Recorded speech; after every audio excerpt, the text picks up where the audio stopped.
네, 오늘 또 우리가 말씀으로 하루를 시작하는데, 오늘은 이 말씀이 우리 가정, 또 우리 가문, 또 우리 자손들에게도 이 말씀이 새겨지기를 간절히 소원합니다.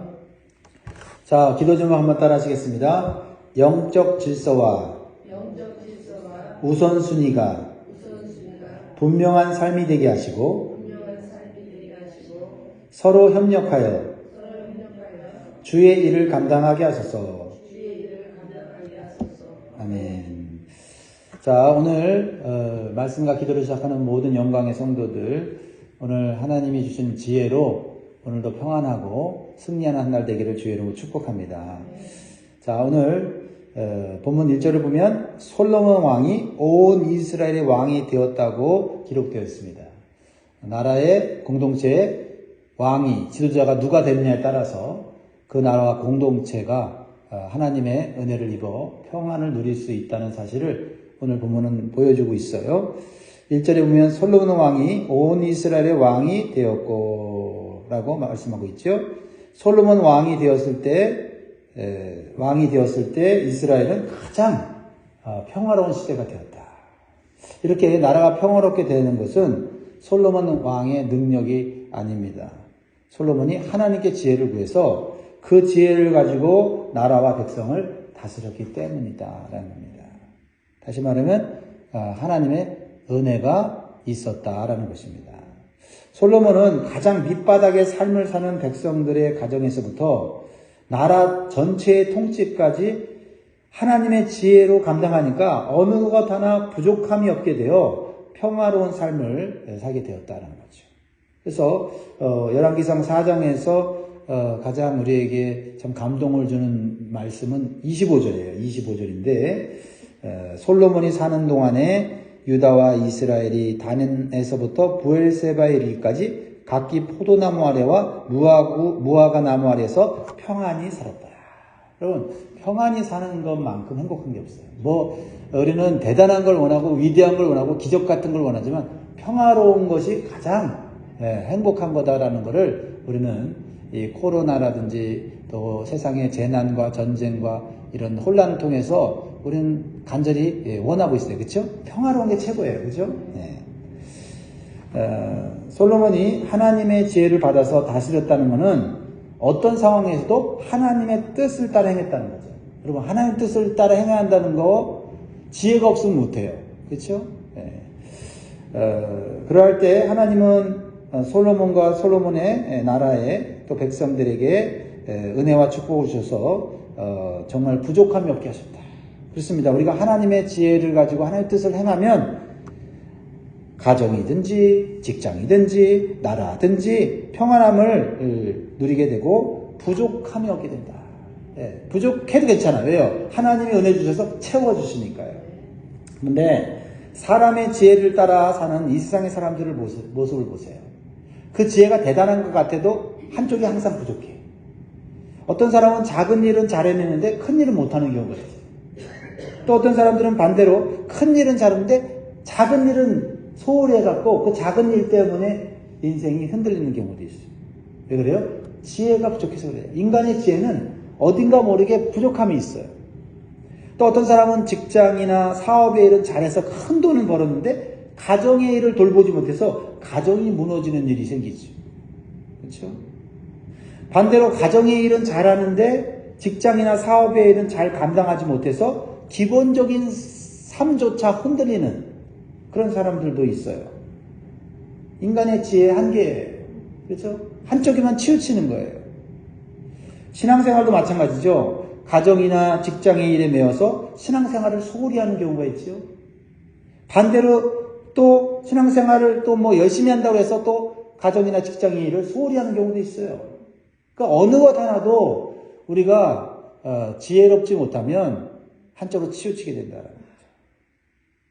우리는 하나님의 지혜를 받을 때 균형 있는 삶을 살게 된다는 거예요. 이게 중요해요. 그래서 성경은 하나님의 지혜를 구하라고 권면하고 있어요. 야고보서 1장 5절에 보면 너희 중에 누구든지 지혜가 부족하거든 모든 사람에게 후히 주시고 꾸짖지 아니하시는 하나님께 구하라. 그리하면 주시리라. 부족해요. 우리는 항상 부족합니다. 그 부족함을 채워야 균형 있는 삶을 살 수 있어요. 솔로몬 왕은 하나님의 지혜를 받아서 어제 우리가 보았듯이 가장 밑바닥의 인생인 창기인 두 여인의 문제, 그렇죠? 두 여인의 가정의 문제에서부터 시작해서 오늘 본문에 나타난 나라의 큰 일까지 균형 있게 세워가는 걸 보게 돼요.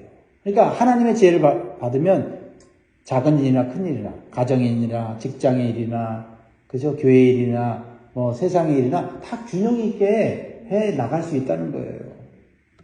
자, 그러면 오늘 하나님의 지혜와 뜻대로 세워가는 나라와 공동체의 모습은 어떤 모습인가?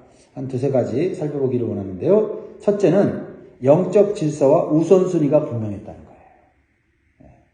이게 평화롭고 또 부족함이 채워지는 공동체의 모습은 영적 질서와 우선순위가 분명했다. 2절에서 6절의 말씀을 보면 솔로몬 왕국의 중요한 직책들, 직분들이 소개되고 있는데 솔로몬이 왕이고 그 다음 직분이 뭐예요? 다른 나라와 달라요. 그 다음 직분이 제사장이에요. 왕당의 제사장입니다. 2절에 보면 그의 신하들은 이러하니라 사독의 아들 아사리아는 제사장이요 이렇게 나와 있어요. 그리고 그 다음이 서기관, 하나님의 말씀을 기록하는 직책이죠. 사관, 군대 장관 등의 중요한 직분들이 이렇게 열거되어 있다는 거죠. 그러니까 솔로몬이 통치하는 이스라엘 나라의 조직은 세상 나라와 달랐다는 거예요. 왕 다음에 제사장이 나와요. 이것은 하나님이 통치하는 나라, 하나님이 복주시는 나라가 어떤 나라인지를 보여주는 거예요. 이스라엘 나라의 제사장은요, 하나님의 말씀과 뜻을 따라야 하는 직분이에요. 이것은 왕이 하나님의 말씀을 중요하게 여긴다는 증거죠. 왕이, 지도자가 자신보다 높은 왕이신 하나님의 말씀과 뜻을 새겨야지 그 나라가 복받는다는 거죠. 제사장의 주된 임무는 뭐예요? 하나님께 예배드리는 거예요. 그렇죠? 하나님께 예배드리는. 제사장 다음에 군대를 맡은 장관과 행정을 맡은 장관들이 쭉 이름들이 나오지요. 이스라엘 나라의 왕과 제사장과 선지자는 기름 부음을 받아요. 하나님의 기름 부음을 받는 거죠. 그것은 하나님의 성령을 받는다는 것을 의미하지요. 하나님의 기름 부으심을 받은 왕과 제사장과 선지자가 그 기능을 제대로 하는 나라가 바로 하나님 나라를 보여주는 것이고요. 그러한 나라가 평강의 나라가 된다는 것을 보여주는 것입니다. 교회도 가정도 평화가 넘치는 공동체가 되려면 하나님의 기름 부으심을 받은 지도자들이 부모들이 하나님 말씀을 따라서 직분을 잘 감당해야 된다는 거죠. 그리고 하나님께 드리는 예배를 가장 중요시 여겨야 한다는 거죠. 하나님을 가장 높은 왕으로 모신 솔로몬처럼 우리가 하나님의 지혜를 따라서 하나님의 뜻을 따라서 교회 조직을 잘 세우고 직분자들이 맡은 역할을 잘 감당할 때 하나님이 주시는 은총이 바로 평강이다. 부족함이 채워지는 것이다. 그렇습니다. 오늘 우리 자신을 한번 보고 우리의 삶을, 우리의 가정을 한번 살펴보시기 바라요. 솔로몬 왕이 보여준 것 같이 먼저 영적 질서와 우선순위가 분명한 그러한 삶을 살 수 있기를 주의 이름으로 축복합니다. 두 번째로 하나님의 지혜와 뜻을 따라 세우는 공동체는 서로 번갈아가면서 섬기고 협력하는 구조예요. 어느 한 사람만 막 열심히 일하거나 한 사람이 앞장서서 자신이 지도력을 발휘한다고 하는 그런 구조가 아니다는 거죠. 7절에서 19절에 보면 솔로몬의 왕국의 지방 조직을 보여주고 있어요. 솔로몬은 하나님의 지혜를 따라서 이스라엘 지역을 12지방으로 나눠요. 그리고 왕궁의 필요를 공급하게 합니다. 그러니까 1년이 12달이니까 이스라엘을 12지방으로 나눈 거예요. 그리고 1년에 한 달씩 각 지방이 왕과 왕실의 양식과 필요를 채우면 되는 거예요. 그것은 매우 지혜로운 정책이었어요. 7절을 보세요. 솔로몬이 또 온 이스라엘에 12지방 관장을 두매 그 사람들이 왕과 왕실을 위하여 양식을 공급하되 각기 1년에 한 달씩 양식을 공급하였으니. 각 지방이 한 달에 한 번씩만 왕의 왕궁의 필요와 양식을 채우면 되는 거예요. 그러니까 보통 세상 나라들의 모습은 어때요? 왕권 강화와 권세를 부르기 위해서 가능한 한 백성들에게 온갖 세금을 다 걷어들이죠. 그래서 왕실의 재정을 튼튼히 해서 권세를 부리려고 하는 거예요. 그러니까 백성들의 삶은 어떻게 해요? 점점 힘들어지고 피폐해지는 거죠.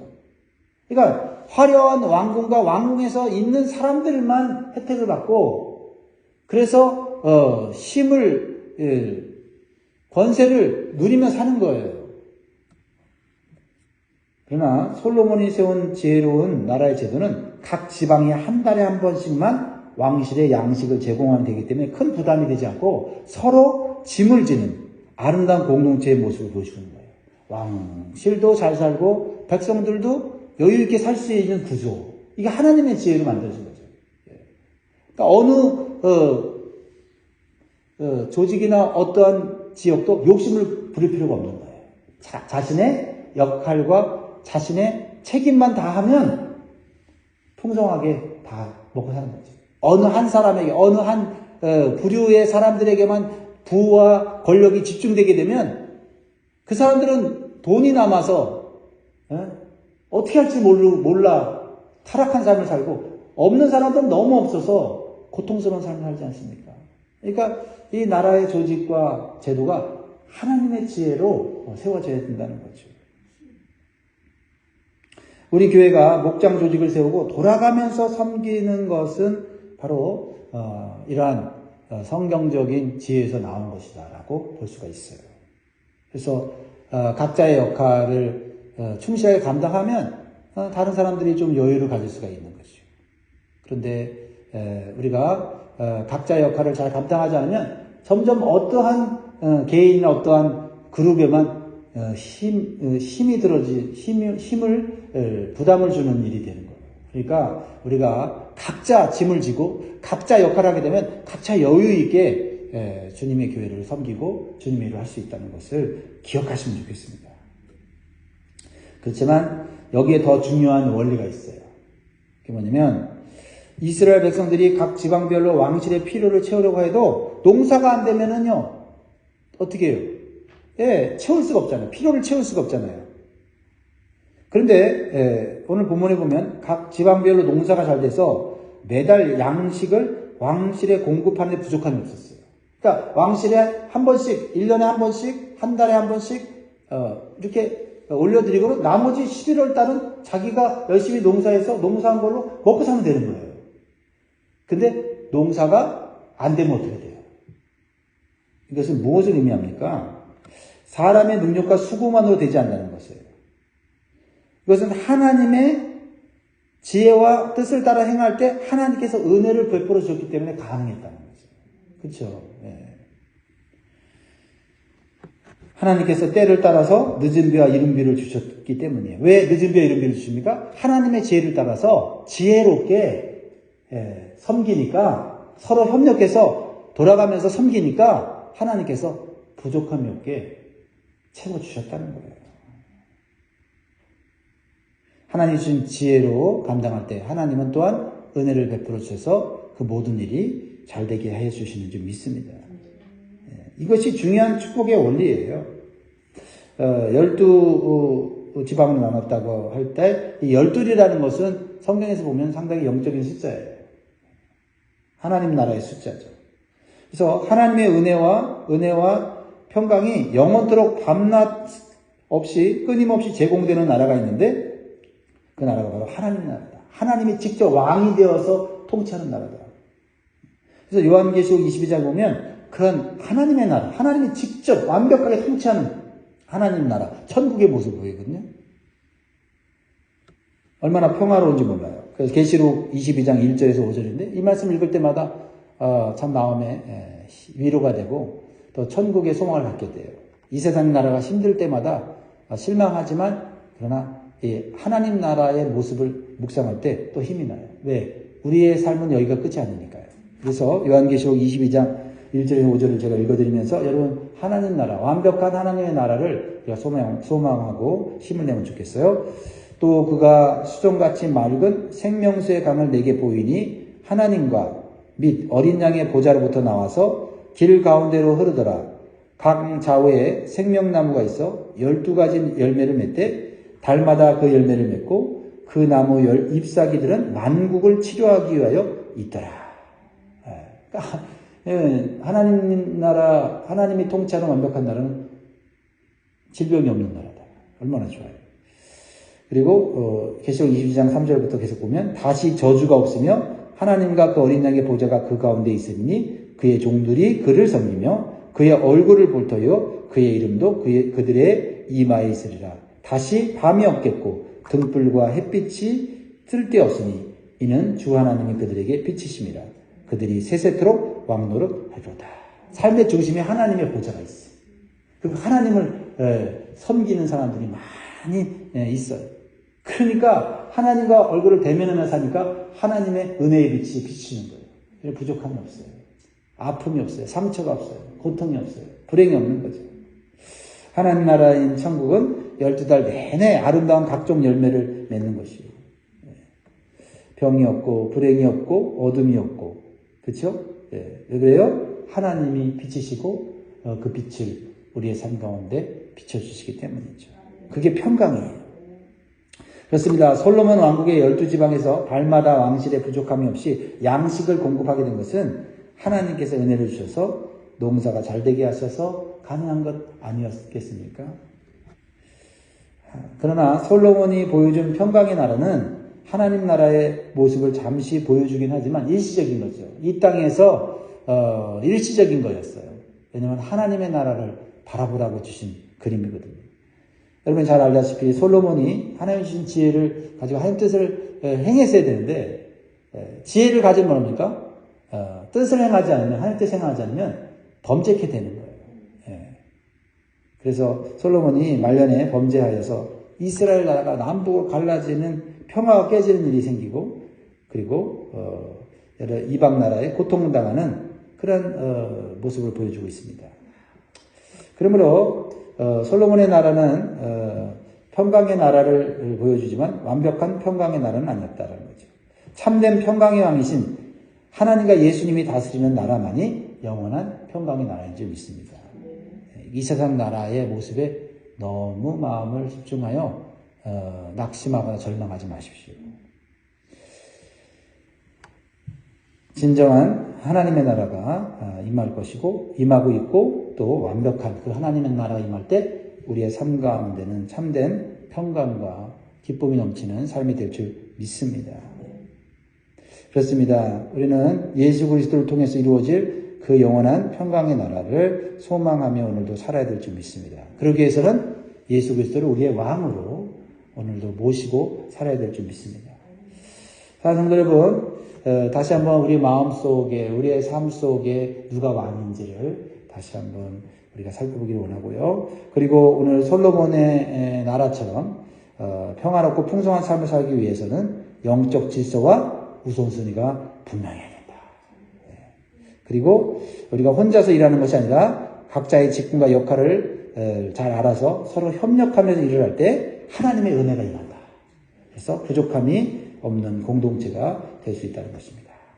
그러므로 우리의 삶의 부족함이나 균형 잡히지 못한 부분이 오늘 발견된다면 오늘 말씀을 우리의 삶에 잘 적용해서 하나님의 은혜와 축복과 평강이 넘치는 복된 날 되시기를 주의 이름으로 축복합니다.